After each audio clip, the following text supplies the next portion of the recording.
kasih Anda masih bersama kami di Aceh hari ini. Saudara, Badan Kepegawaian dan Pengembangan Sumber Daya Manusia atau BKPSDM Nagan Raya memperpanjang batas waktu pendaftaran calon pegawai negeri sipil atau CPNS serta calon P3K. Hal itu dilakukan sesuai dengan edaran dari Badan Kepegawaian Negara.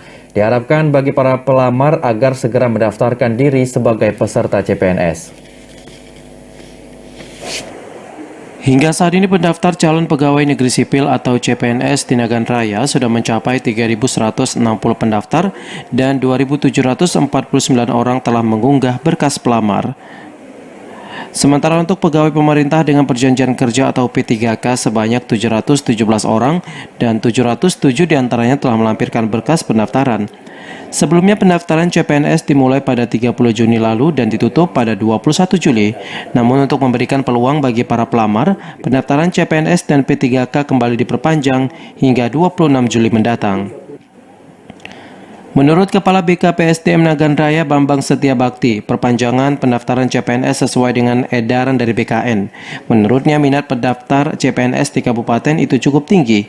BKPSDM menghimbau agar pelamar CPNS yang belum mendaftarkan diri agar segera mendaftar di website yang disediakan karena dikhawatirkan di akhir waktu pendaftaran akan terjadi gangguan internet.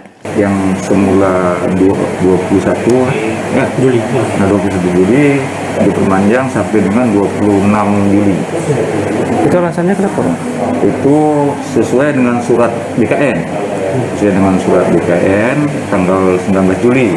Dan kita sudah buat pengumuman yang ditandatangani oleh Pak Sekda tanggal 21 Juli. Sudah kita umumkan di website. Bagi pelamar yang tidak lulus administrasi juga diberikan hak sanggah selambatnya pada tanggal 2 hingga 3 Agustus 2021. Dari Nagan Raya, Aziz Saputra, TVRI melaporkan.